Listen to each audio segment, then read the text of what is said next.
So who's going to win this one? Jay and I are going to give our final predictions on this one. Plus, we'll talk about a few of the SEC games that are going to happen this week as well, coming up next here on Locked On Sooners.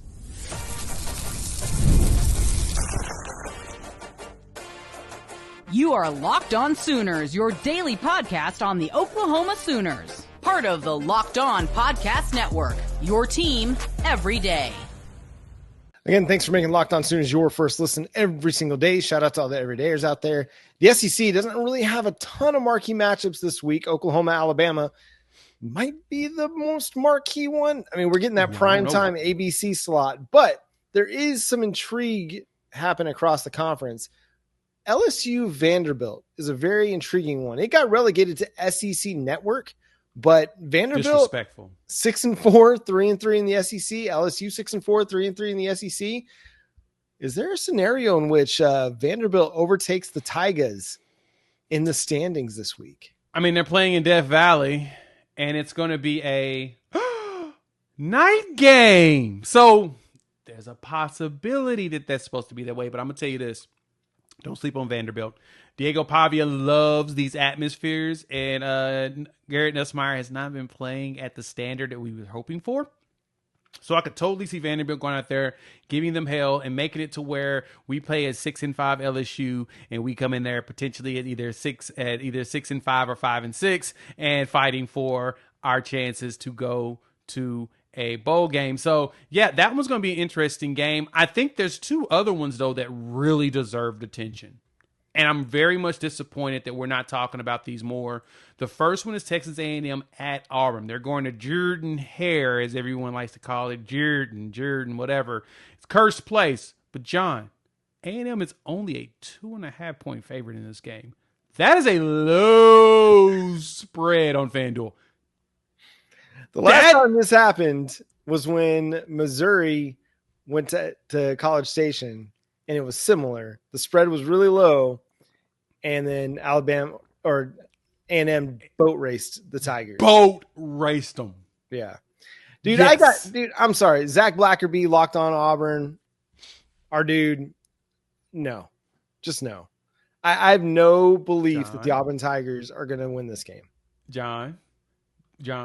There's zero chance. It's not happening. It's not going to happen. John. I don't even like the Aggies, but they're not. The Tigers are not winning this one. John, the spread flipped on us playing against Auburn, and we lost half our players. And somehow we won there. I'm just saying, it ain't crazy to believe that this could possibly happen. Listen, if it is the rare game in which Auburn doesn't turn the ball over, then maybe, sure. Yeah, I think that's probably the safest way to look at it. But But do you have any faith that Auburn's going to play a full 60-minute football game without turning the ball over a bunch? Absolutely not. But the other thing is, can Texas A&M throw the ball? Do they need to? We completed one big play in the passing game, and we beat them. Touche. It's not that Auburn lacks talent. That's the thing. We know that Auburn has talented players. I guess the question is, can they avoid the brain fart?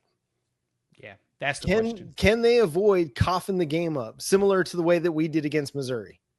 Yeah, that's going to be the question, because that's the exact same scenario. I don't trust the Tigers to do that. Right? We flipped against Missouri and did it, and we gave it back. I trust Texas A&M is overlooking the Tigers and looking ahead to Texas. And that is the other piece component. You got the biggest game of the nation at the end of next week is going to be, it's that one. It's Texas A&M. The big game has lost its luster because Michigan is terrible. So that's going to be the big game next week. But there's also one more game that no one is really talking that much about. But I feel like there is a chance for a massive upset. Listen, Kentucky beat Ole Miss. Are you talking Kentucky, Texas? Is that where you're going with this? No. Really? No. Okay. But that could be a possibility too. I mean, I'm not going to sleep on the Wildcats, and I'm not going to sleep on Mark Stoops. I know it's Brock Vandagriff, and he's not great, but listen, they did beat Ole Miss. It's a perfect trap game. I 100% agree with you there.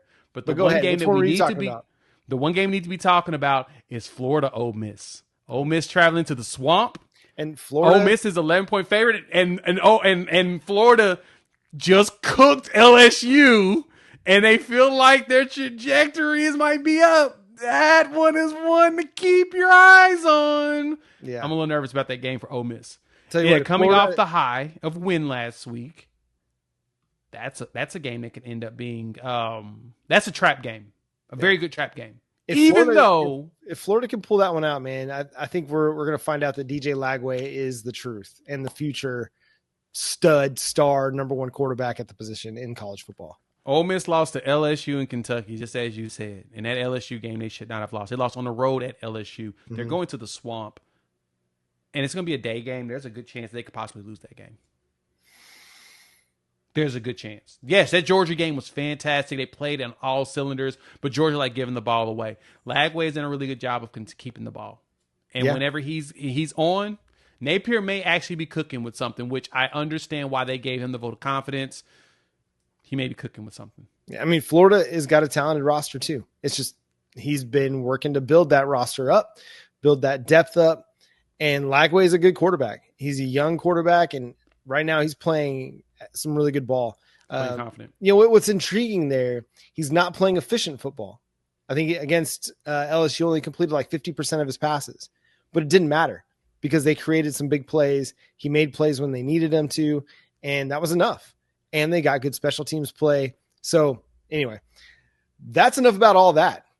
Let's get to our predictions for Oklahoma hosting the Alabama Crimson Tide. Jay, what's your score prediction for this game? Man, I want to say that there's an upset brewing here. I want to say that Oklahoma's going to go out there and prove us wrong. I can't do it. I think Alabama wins this game, but I think it's a lot closer than the 13. I think it's like a 10-point game, 20-10, something like that. I think we do score. I think we score in this game similar to the way we did against Ole Miss. I think we run some clock. I think we get some momentum in plays. But I think what happens is what's happened in just about every game this season. The second half, we forget how to play, and our offense just keeps putting the defense in bad spots. Alabama pulls away. But I think it's more of a closer game around 20-10 now. As I'm evaluating it more and more, thinking about 20-10. Yeah, I'm kind of sitting similarly. I think a 10-point game is about right. And that's if Oklahoma takes care of the ball. Yep. And when Oklahoma takes care of the ball, they play good ball. When they're loose with the football, when they're fumbling it away, when they're throwing interceptions, they're about as bad as it gets in college football. But this defense is really good.